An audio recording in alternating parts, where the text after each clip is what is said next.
El canto de un hombre en conflicto.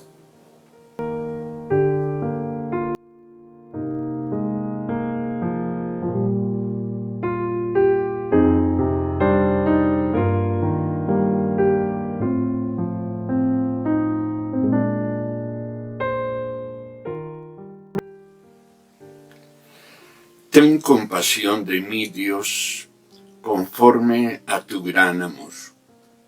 Conforme a tu piedad, borra mis pecados. Lávame de toda mi culpa y límpiame de mi pecado. Porque yo reconozco mi vergonzosa acción. Día y noche me persigue. Es contra ti, solo contra ti, que he pecado y he hecho lo malo ante tus ojos. Tu sentencia contra mí es justa y tu juicio irreprochable. Porque yo nací pecador, sí, lo soy desde el momento en que mi madre me concibió. Tú amas la verdad en lo íntimo y me enseñas a ser sabio en lo más profundo de mi ser. Purifícame con hisopo y volveré a ser puro. Lávame y seré más blanco que la nieve. Devuélveme mi gozo y alegría. Me has quebrantado. Ahora déjame gozarme. Aparta tu rostro de mis pecados y borra toda mi maldad.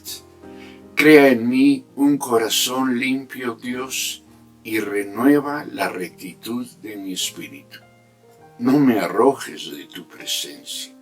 No quites de mí tu Santo Espíritu. Devuélveme el gozo de tu salvación y dame anhelo de obedecerte.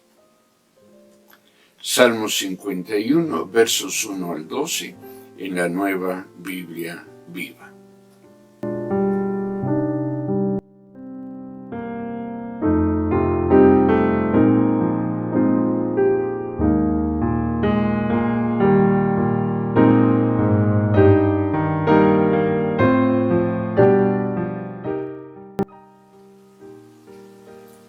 El Salmo 51 hace evidente que David era un hombre en conflicto. Vivía una realidad que era ajena a su ser. Lo que hacía cuando pecaba no correspondía con lo que David sabía que era. Él era un hombre temeroso de Dios que había pecado. Era un hombre sensible y deseoso de agradar al Señor, al mismo tiempo que actuaba egoístamente, lastimaba a otros y terminaba ofendiendo a aquel a quien más deseaba agradar, a Dios mismo. El conflicto de David era provocado por el hecho de que lo que hacía mal, por más que abundara en ello, no lo hacía otra persona, no cambiaba su identidad. La abundancia de su pecado, lo frecuente de sus faltas, no lograban transformarlo en una persona diferente.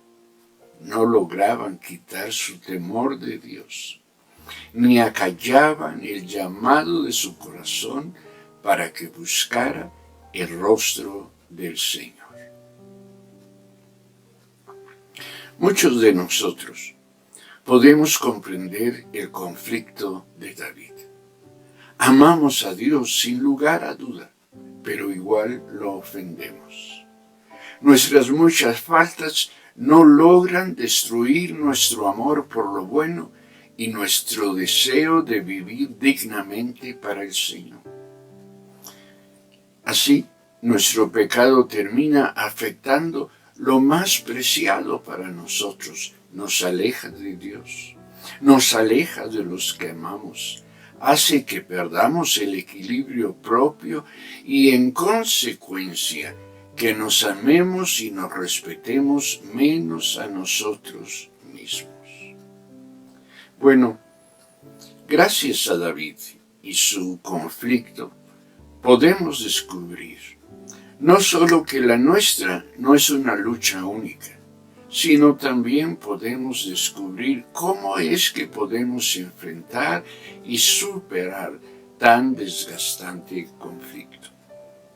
Te invito a que sigamos al salmista en el proceso que le lleva a recuperar su equilibrio personal, su paz interior y aún el gozo que tanto desea.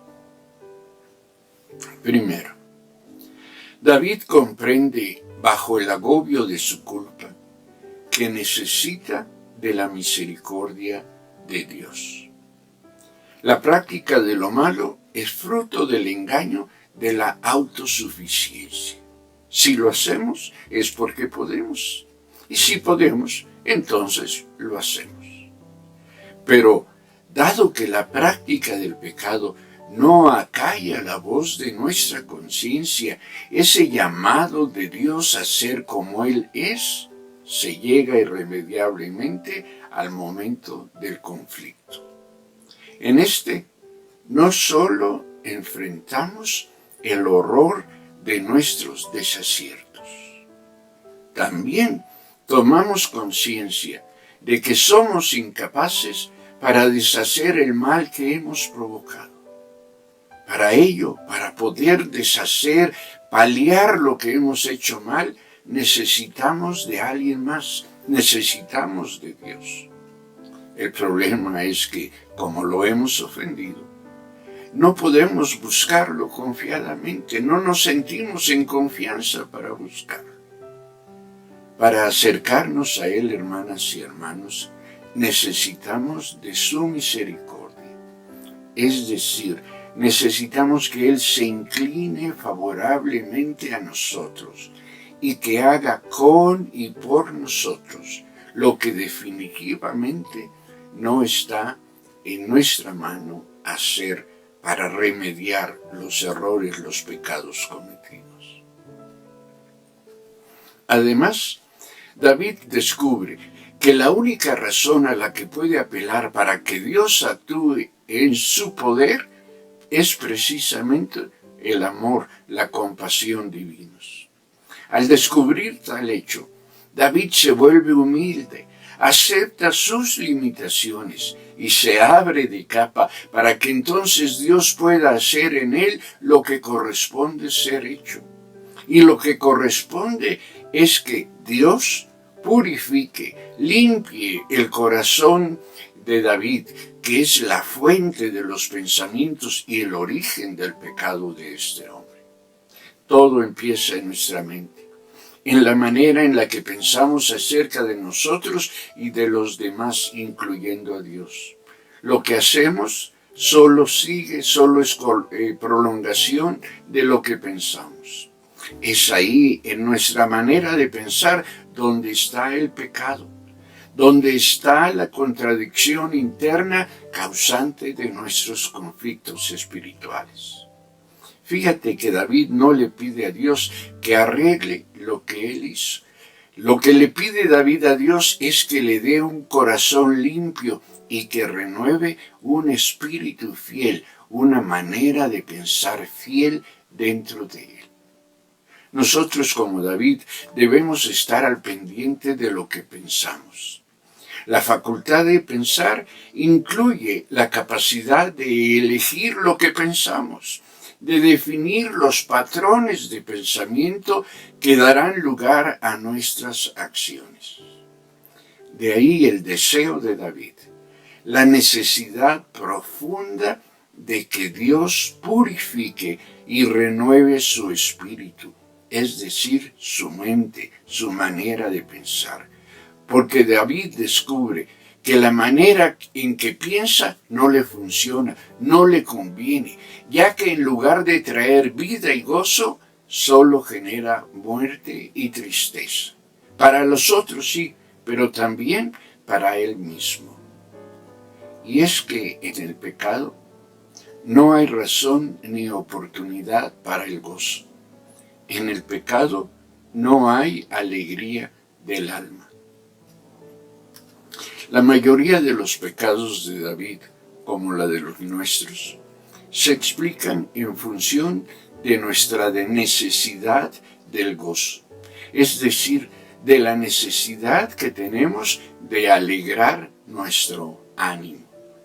Lo que David descubre es que, dada su relación personal con Dios, no puede encontrar gozo en aquello que no corresponde con la santidad del Señor.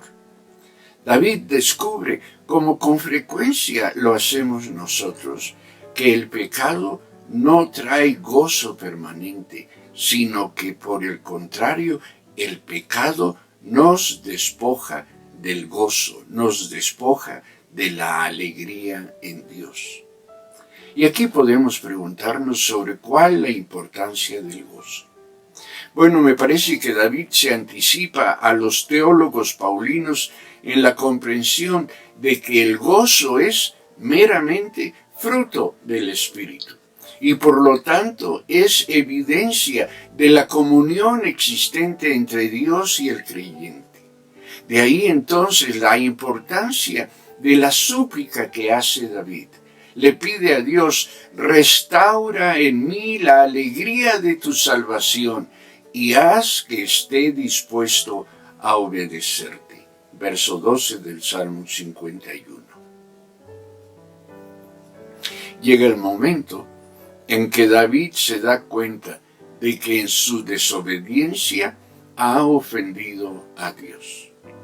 La primera evidencia que tiene de ello, de tal ofensa conferida en contra de Dios, no son las acciones realizadas ni las consecuencias de las mismas. El testimonio primero y más poderoso de su desobediencia es su propio abatimiento. David se secó, según cuenta en el Salmo 32. No hay gozo en el pecado, ni hay pecador lleno del gozo del Espíritu de Dios. David descubre que no hay peor cosa en la vida del creyente que servir a Dios sin encontrar gozo en ello, y que no podemos encontrar gozo en nuestra relación con Dios mientras estemos en pecado. Por eso es por lo que David descubre es que necesita misericordia, pureza y el gozo del Espíritu. Solo así sus muros podrán ser restaurados y solo así podrá recuperar la comunión con el Señor. Igual nosotros necesitamos clamar misericordia, aceptar que nos hemos equivocado al hacer lo malo, al practicar el pecado. Debemos enfrentar el hecho de que la restauración de nosotros mismos, de nuestras relaciones familiares, de nuestra vida toda, necesita de la intervención misericordiosa del Señor, que es fruto de la restauración de nuestra comunión con Él. También debemos estar dispuestos a ser purificados, limpiados en nuestra mente, porque solo una mente pura puede engendrar acciones buenas, acciones puras, acciones acertadas, acciones oportunas. La oración, el estudio de la palabra, la confesión de nuestras faltas y la aceptación del consejo de nuestros líderes espirituales abren el camino para que el Espíritu Santo nos purifique y nos guíe en una vida de santidad y acierto y desde luego en una vida de gozo. Es legítimo. Más aún, tenemos el derecho de alegrar nuestro ánimo. No hemos sido creados para vivir en las tinieblas, ni para negarnos al gozo. Sin embargo, debemos ser sabios y discernir cuál es la fuente de nuestra alegría, en dónde buscamos el gozo. El pecado atrae, pero siempre promete más de lo que puede dar. La alegría que es fruto del pecado siempre es transitoria y siempre está envenenada, es tóxica. Es decir, puede causar daños graves y hasta la muerte física y espiritual al ser introducida en nuestra alma. Por eso es que, mis hermanos, por lo que debemos anhelar el gozo, pero el gozo del Espíritu Santo. Debemos buscarlo, pedirlo sin descanso. Como el salmista, debemos proponernos gozarnos y alegrarnos en su misericordia. Salmos 31:7. Tener el gozo del Espíritu es tener a Dios mismo, es estar en comunión y en armonía perfecta con Él. Su gozo en nosotros trae paz, equilibrio y sobre todo la posibilidad de vivir una vida fructífera para la honra de Dios y para la bendición de muchos otros. Estoy seguro que tú podrás comprobarlo, lo has comprobado en tu vida, que del gozo de Dios nunca tendremos que arrepentirnos, porque el gozo del Señor nunca traerá conflicto a nuestra alma. Así que abundemos en la búsqueda del gozo del Señor. A esto los animo, a esto los convoco en el nombre del Señor.